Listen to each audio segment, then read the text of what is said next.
Já imaginou olhar para o céu hoje à noite para ver estrelas cadentes e acabar descobrindo que o universo está literalmente engolindo planetas inteiros? Bem-vindos a mais um Casu Talks. Bem-vindos a mais um Caso Talks. Hoje é quarta-feira, 22 de abril de 2026. E galera, nossa missão na conversa de hoje é fazer uma viagem de extremos absolutos. Extremos mesmo. Pois é, a gente vai começar olhando lá para o cosmos, para o gigante, tentando entender a mecânica absurda desses novos telescópios e dessas estrelas que devoram mundos. É, um negócio bem dramático. Muito. E depois a gente vai dar um zoom radical, sabe? Direto para o mundo microscópico, onde os cientistas estão iluminando o interior de células vivas e montando remédios como se fossem pecinhas de Lego.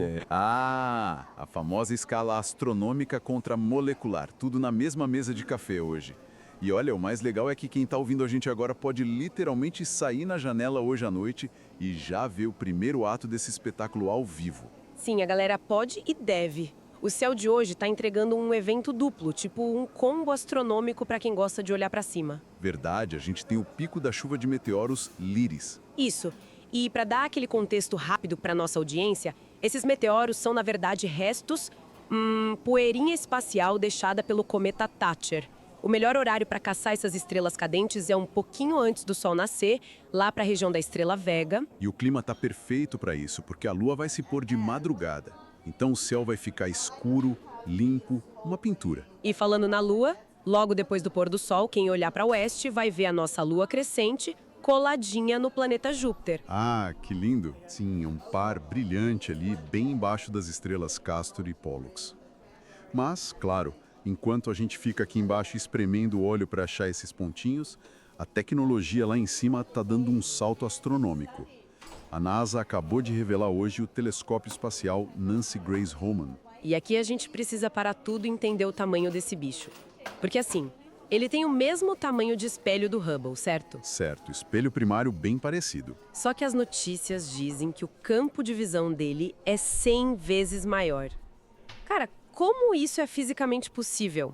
Se a lente tem o mesmo tamanho, como que enxerga 100 vezes mais espaço? Essa é a mágica, ou melhor, a grande sacada da engenharia óptica de agora. O Hubble, ele foi desenhado lá atrás com instrumentos que focam num pedacinho muito pequeno do céu. Tipo um microscópio, só que apontado para o espaço. Perfeito. Ele pega um pontinho que parece vazio e revela galáxias ali. Já o Nancy Grace Roman, ele tem os sensores no plano focal gigantescos. Então, em vez de olhar pelo buraco da fechadura, ele abre uma janela panorâmica gigantesca, mantendo a mesma resolução. Caramba! É sair do olho mágico da porta direto para uma varanda de frente para o mar? Mas olha, isso me dá um nervoso logístico. Se a janela é 100 vezes maior, o volume de informação também é. Com certeza. Os dados dizem que esse telescópio vai jogar 11 terabytes de informação por dia na nossa cabeça. Pessoal, 11 terabytes. É como se alguém ficasse baixando filmes em ultra definição o dia inteiro, todo santo dia. Ninguém tem HD para isso. Pois é, quem é que vai dar conta de olhar tanta foto? Os astrônomos não vão surtar? Eles já tomam muito café, mas é humanamente impossível olhar tudo. É por isso que a astronomia de hoje respira inteligência artificial. O objetivo do Nancy Grace Roman é mapear bilhões de galáxias para tentar decifrar a matéria escura e a energia escura. O maior mistério de todos. Exato. E para isso, os algoritmos vão caçar um fenômeno muito maluco chamado lente gravitacional. Tá, pausa dramática aí. Lente gravitacional. A gente lê esse nome o tempo todo nos sites de ciência. Mas vamos traduzir pra galera. O que é isso? Não é um vidro boiando no espaço, certo? Definitivamente não. Pensa lá na relatividade geral do Einstein. Ele disse que a massa disforma o espaço-tempo. Imagina uma cama elástica bem esticada. Tá, tô imaginando. Se você joga uma bola de boliche pesada no meio, a lona afunda, certo? Aí se você rolar uma bolinha de gude, ela não vai reta. Ela faz uma curva ao redor daquele afundamento. Ah, entendi. No espaço, quando você tem um aglomerado de galáxias gigantesco, ele afunda o espaço de um jeito tão brutal que a luz de outra galáxia que está lá atrás, muito mais longe, faz uma curva quando passa perto. Nossa, então a luz que vem de trás faz a curva nessa bola de boliche invisível e chega na gente. Isso mesmo. E essa curva distorcia a imagem. Funciona como uma lupa cósmica gigante. Geralmente a gente vê um anel de luz distorcido, ou a mesma galáxia refletida várias vezes. E medir essa distorção diz pra gente quanta matéria escura tem ali escondida. Que loucura, mas olha que fascinante. Você falou da inteligência artificial processando os 11 terabytes, só que a IA tem limite, né? Bastante limite. E é aqui que a conversa fica boa de verdade. Porque os computadores não estão dando conta de achar todas as lentes sozinhos. A IA tá errando. E sabe quem tá salvando a pátria? Pessoas comuns. A maravilhosa ciência cidadã. Sim. Tem um projeto chamado Space Warps, que roda numa plataforma chamada Zooniverse, e a galera lá tá analisando as fotos do Euclid, que é um telescópio europeu que também caça essas lentes. O algoritmo varre milhões de imagens primeiro e separa o que ele acha que é lente. Só que a IA é meio ingênua. Ela confunde reflexo na lente da câmera ou uma galáxia meio torta com uma lente gravitacional real. E aí eles jogam no colo do público lá nos Universe. Mas para quem tá ouvindo e pensando, tipo, eu ia mal em física na escola, não sei equação de gravidade, como é que eu ajudo? Não tem cálculo nenhum. O cérebro humano, depois de milhões de anos de evolução, é a melhor máquina de achar padrão do mundo. O site te dá um tutorial super rápido, mostra a carinha de uma lente, que é um arco azuladinho, e você só clica dizendo sim ou não. Cara, o maior jogo de onde tá o Wall-E da história da humanidade. É bem isso.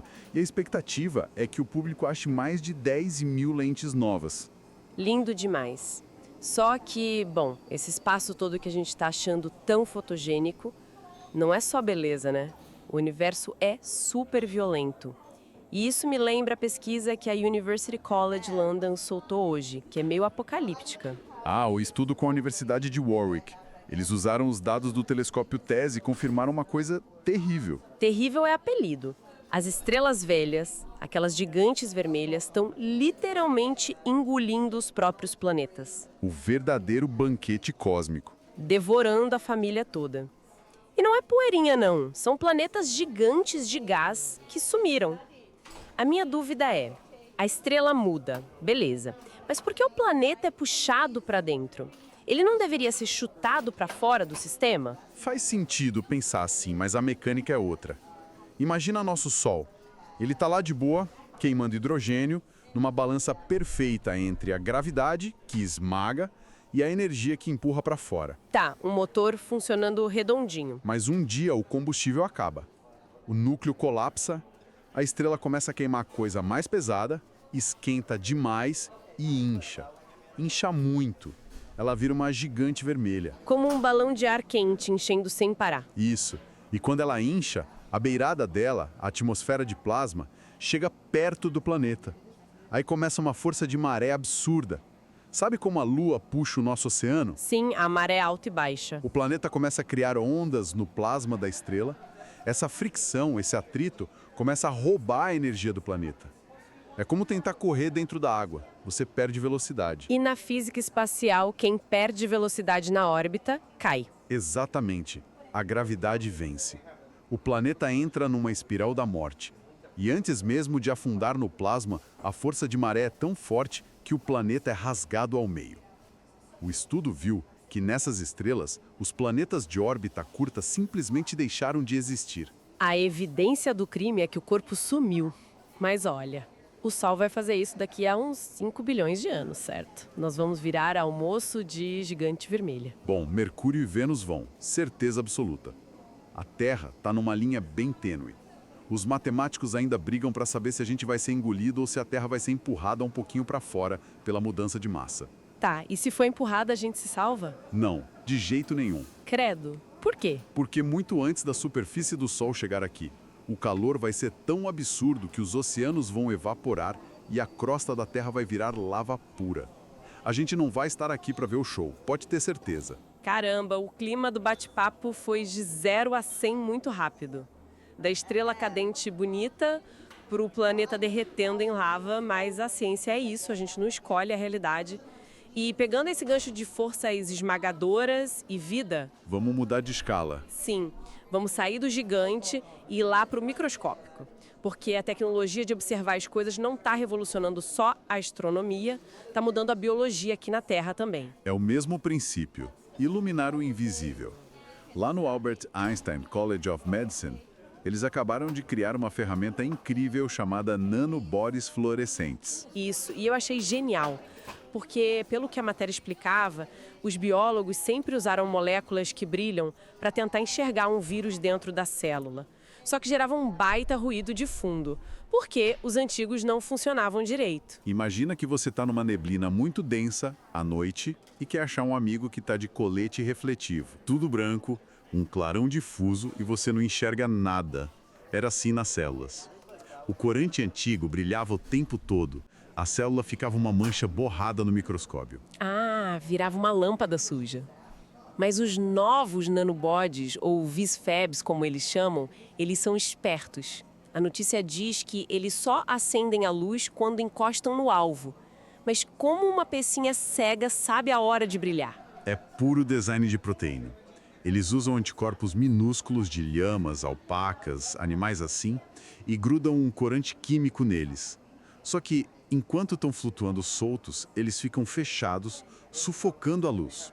A molécula fica escura. Como se tivesse com a tampa fechada. Exato. Mas quando ele acha o alvo exato, a proteína do vírus, ele encaixa. E o próprio encaixe faz a estrutura dele abrir. Aí o corante solta um brilho absurdo. É tipo trocar o holofote na neblina por um laser de precisão. Uau! Então o ruído de fundo zera. E eles conseguem filmar vírus atacando a célula em tempo real. Uma clareza absurda. E com cores diferentes. Azul, verde, vermelho. Dá pra ver as pecinhas fundamentais da vida trabalhando ali ao vivo. E falando em pecinha, o Brookhaven National Lab tá pegando essa ideia e transformando em fábrica de remédio. A descoberta de fármacos baseado em fragmentos, FBDD. Sim, e foi aí que minha cabeça deu um nó de novo. Porque a indústria sempre testou moléculas gigantes para ver qual curava a doença. E agora eles estão testando fragmentos de 100 a 300 Daltons. Lembrando, pessoal, Dalton é o peso da molécula.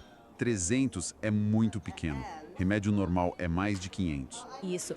Só que o texto fala que esses pedacinhos se ligam no alvo da doença de um jeito fraco. Aí que eu empaquei. Se a ligação é fraca, como que cura alguém? O remédio não vai descolar e ir embora na primeira lavada do corpo? A sua dúvida é a dúvida clássica da química. Mas pensa assim, o alvo da doença é uma fechadura cheia de curvas e buraquinhos microscópicos. Certo. Antes, as farmacêuticas tentavam enfiar uma chave gigante pronta ali.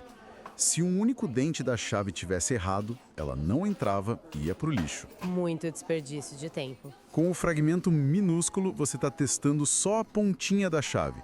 Ele é pequeno, então ele entra fácil num buraquinho específico e gruda ali com uma precisão de 100%. É uma ligação fraca porque ele é pequeno, não trava a fechadura toda, mas naquele pontinho ele é perfeito. Ah, ele é tipo a fundação de uma casa. Exatamente, ele é a âncora. E aí o pulo do gato é que você não joga a âncora fora.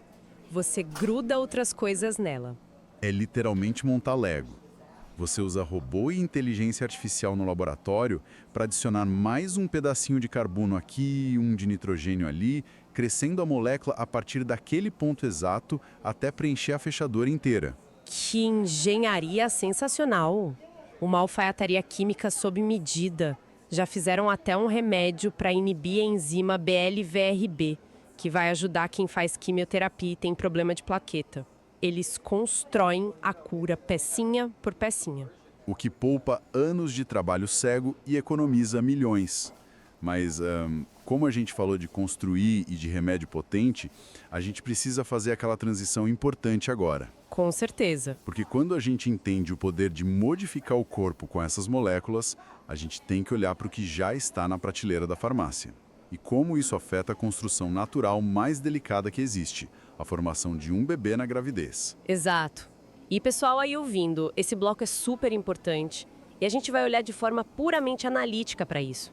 Tem um estudo gigante que saiu na Molecular Psychiatry, analisando aquele banco de dados Epic Cosmos, que tem registro de mais de 6 milhões de crianças. Um volume de dados massivo. E eles cruzaram o uso de certos remédios na gravidez com o aumento de diagnóstico de transtorno do espectro autista nas crianças. Para ser bem técnico, são os inibidores da biossíntese esterol.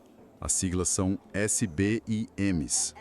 Sabe aquelas estatinas para baixar o colesterol que muita gente toma? Sim, super comum. E também alguns inibidores psiquiátricos, antidepressivos. O grande foco da pesquisa toda rolou em torno de um velho conhecido nosso, o colesterol. E olha a ironia fascinante que dá um nó na cabeça. A vida inteira mandam a gente cortar o colesterol para não infartar. Ele é o vilão da história. Mas na barriga da mãe, a situação inverte completamente, né? Ele é o herói absoluto. Ele não é só o herói, ele é a matéria-prima. O cérebro do feto precisa de colesterol numa quantidade colossal para formar os neurônios e a bainha de mielina que encapa os nervos. Então, usando a nossa analogia da construção, o cérebro do bebê é um prédio sendo levantado super rápido, o colesterol é o tijolo chegando na obra sem parar. Se a mãe toma um remédio que corta a produção de colesterol... O remédio passa pela placenta e para o caminhão de tijolo do bebê. Meu Deus. Bloqueia a entrega na obra, e aí o que acontece? Fica a parede pela metade. Isso desencadeia dois problemas nas células. Primeiro, falta o tijolo. Então a arquitetura dos neurônios muda, não se conecta do jeito ideal. Segundo, as pecinhas químicas que deveriam ter virado colesterol ficam paradas na fila dentro da célula. Acumulam. Vira um lixo tóxico. Isso. E isso bagunça a expressão dos genes de desenvolvimento. E o estudo mostrou que isso piora, é cumulativo. Se a gestante precisar tomar 2, 3 remédios dessa classe de uma vez... A chance sobe muito. Eles falam que pode até dobrar o risco de diagnóstico quando tem 4 ou mais inibidores na mesma receita. Mas, ó, galera, atenção redobrada agora. Puxa a cadeira pra perto. Por favor. Se você que tá ouvindo tá grávida ou conhece alguém que toma esses remédios, não é pra jogar o remédio fora pela janela do carro, tá? A gente precisa entender o que é um estudo observacional. Vamos explicar pra ninguém entrar em pânico. Total. Um estudo observacional retrospectivo, que é o que eles fizeram olhando os registros passados, acha correlações estatísticas. Mas ele sozinho não prova que o remédio A causa diretamente o autismo B. Porque tem muitas variáveis, né? Exatamente. Uma mãe que toma múltiplos remédios crônicos já tem um quadro metabólico ou genético de base, que é complexo e que, por si só, altera o ambiente da gravidez. E as estatinas salvam vidas. Ninguém tá falando para abandonar o tratamento. A gravidez só é viável se a mãe estiver viva e estável. Com certeza. O objetivo dos cientistas não é criar alarme, é dar um toque nos médicos. É para o médico olhar a receita da paciente grávida e pensar: precisa mesmo desses 4 inibidores? Dá para trocar um, dá para baixar a dose sem prejudicar a mãe e salvar os tijolos para o cérebro do bebê? É a medicina otimizando a vida. E é lindo, né? Do telescópio no espaço até a receita médica da grávida, a gente está sempre ajustando a lente para entender as engrenagens do mundo. E puxando um fio que une tudo isso. E lá vem ele com as reflexões profundas. Mas repara bem, o universo inteiro, quando apertado, emite luz. A gigante vermelha brilha engolindo o planeta. A lente gravitacional distorce a luz das galáxias.